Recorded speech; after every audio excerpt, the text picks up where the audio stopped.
hey. You want a little flower? Do you want a little flower? Sure, I'll take your flower. Oh, let me actually smell it. Bambi, hello. You know, thumper underneath the hibiscus. Get your yard stuff. Get your yard decorations up. The project update is the project is done. Okay, and let me tell you what we have gotten done here. This area, as you can see, the flagstone patio is chunked in. Used to be the existing lawn that the homeowner had. Homeowner called us. We came out here, had an inquiry, said, "Hey, I want to do a flagstone walkway to a flagstone patio." So we said, "Great, phenomenal. Let's get that done for you." So we added in this brick concrete border edging all the way around in the grass, and then on this side, we took some of the existing flagstone that was on site, color matched it with Thompson's, brought us more in, and then we integrated the old stuff with the new stuff for the flagstone walkway, transitioned to the patio. What else did we do here? You see this moss rock?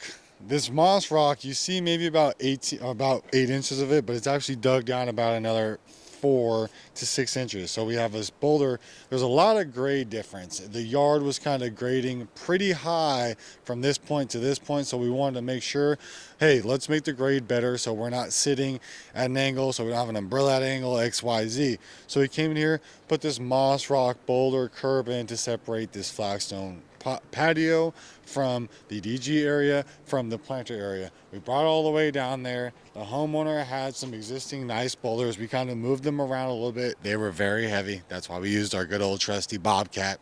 We used the Bobcat to get these moved.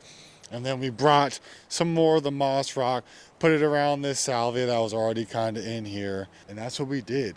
She had DG installed before. She had a DG patio that had a bunch of weeds in it, a bunch of moss because it wasn't done correctly before.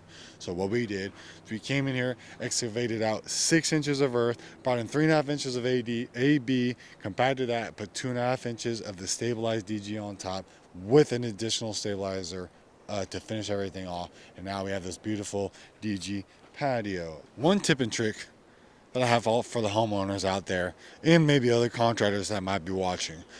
When you do somewhat of a DG installation for a patio area and you have drainage, you should make sure that around your drain outlets you put some type of cobble, because if we don't do that, when it rains, the DG is just going to make its way into the drainage and into the drain pipe. So what we can do to defer that is we take some cobble, place it around here, and as the rain comes in, it filters through the cobble, and the DG doesn't get into the grate, and that clean water ends up in the drainage system.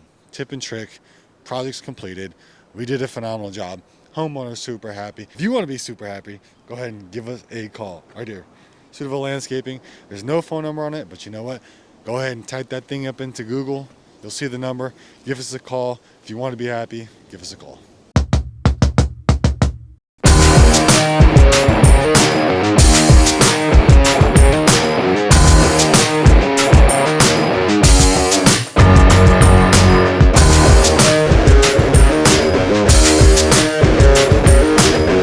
Project update here on the site. We have everything graded out and all of the ugly clay gone that we don't want to use for the rest of the install.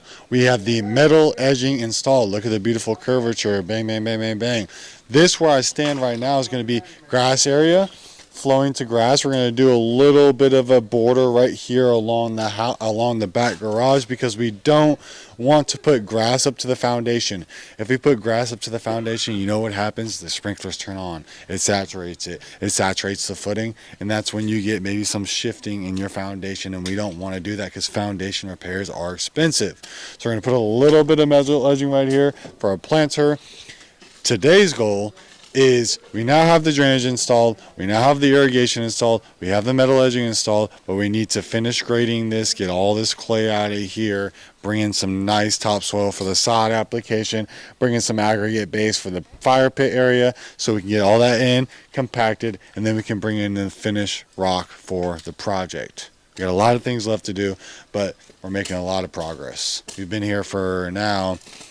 Started last Thursday, rained Friday, Saturday, Sunday it rained. Monday, we were here yesterday, and today. So we're day 3 here on the project, and we're probably about 50-60% there.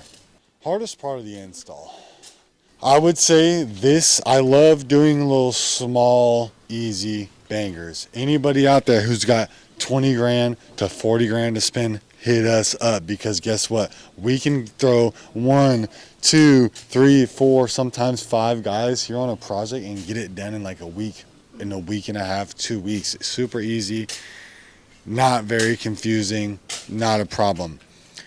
Hardest part of the install, where are you going to install your drainage? Especially when you're working here in Davis, California, you got to be able to make sure you get the water out, because you're working with a lot of clay-based soil. Clay-based soil doesn't absorb water very well. Once it absorbs as much as it can, it then can't absorb anymore. Then you have a lot of flooding, a lot of pooling, and as you can see with my feet, if you don't do it correctly, it will sink on you, right?